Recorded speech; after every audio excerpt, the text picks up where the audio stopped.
Hello ladies and gentlemen, it's Swissman15 and I'm here with a short video today, a very important one that I want you to listen carefully to. Basically, I've done a lot of videos in the past and still going on with noob school and factions in depth, trying to help people learn the game and expand people's horizons with different factions that outplay the game, Medieval through Total War, for the small community that exists for it. But all of this tactics and strategy talk and advice only goes a certain distance. And today I'm going to be sharing with you the two most important things I think that I can't teach you, no one can teach you but yourself to teach you that thing. These things actually is the following, which is first, you have to establish your own philosophy of the game. And I'll explain that in a second. Also, you have to be willing to lose, and I'll explain why these two are very important. So don't just click out now. I want you to really listen to this, and I think it'll help you a lot.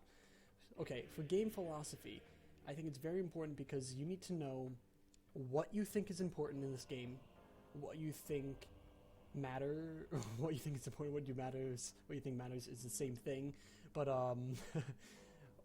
what you think is effective, what you think is not effective, and what you think how battle should go.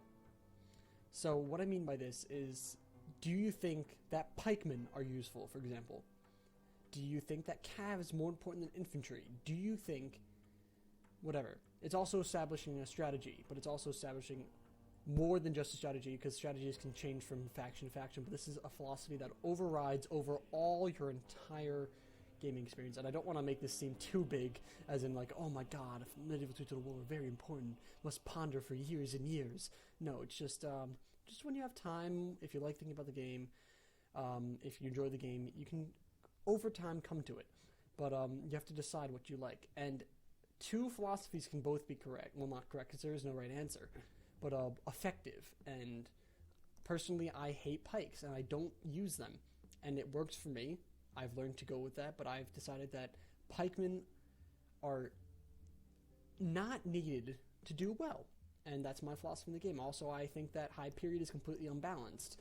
That's my philosophy in the game, which makes it harder for me to play high period, but it's also how it affects me later, because the reason I think high period is unbalanced is because the way it affects factions, that Western factions suck ass, and the Moors are, like, crazy.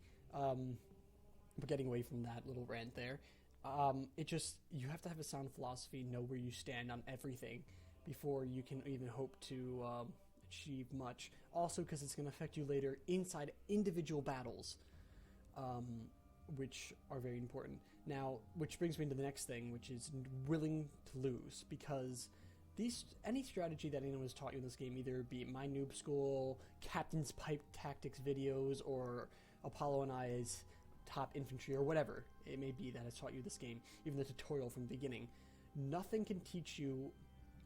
These are general strategies, general outlines, because each battle is innately different.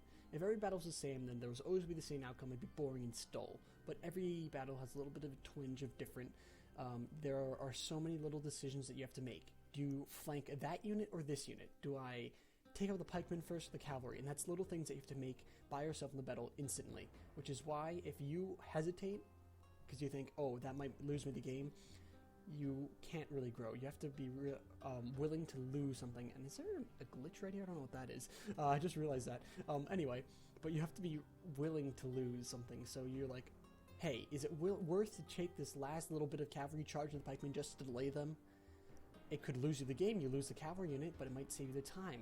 It's something like that. That might be a crude example, but it's the little things. So you have to be willing to lose, and especially losing by anyone, even better be the other people, but not yourself. But even then, if you lose, it's important to go back, look at the battle, and determine why did you lose? What did the other player do that caused your army to fail? Or if you're watching a battle replay online, what caused this person, player X, to lose the battle? Why did they fail? Which is also going to be very important in a free-for-all that I upload later for the loser in one of the battles. Anyway, so I just want to really share that with you. No one can teach it to you. You have to just teach it to yourself. Find a game philosophy. Find out what you think is the overall rule and thumb that is important in anything. What factions go along with that? Once you establish that, be willing to take risk in the battle. Be willing to lose the entire battle and thus learn why you lost, or take a risk in the middle of the field, sacrifice a unit that you don't necessarily like sacrificing, or whatever it may be that you think may pay off, and find out what works. And over time, it'll become more natural, and you can make those split-second decisions much faster. That's all I want to share with you today. Thank you all for watching. Like, comment, subscribe, and please just grow yourself and keep playing Medieval 2 and let me see some new strategies develop. Though it's a limited game, there's also a lot of potential and a lot of things that people will have sort of neglected. I know that there's a few people, especially a lot of people who consider themselves veterans, and they think there's one way. It's cavalry, it's high period, it's 10k or 12k or 12.5k, but it's a certain way, and that's the way you play the game, and that's not a way to play the game. You have to play the game where so many different strategies can be involved, where your strategy may not always win. And just one more word of advice on the philosophy. If you don't have a sound philosophy, like I haven't had all times where I have a crisis of conscience, where does my philosophy fit in? Oh wait, this conflicts with my philosophy in this game. Does this mean that I'm wrong? Am I wrong somewhere else? And I play battles under that stress, with a sort of ignoring it, and then I realize that I don't perform as well or even lose a lot more.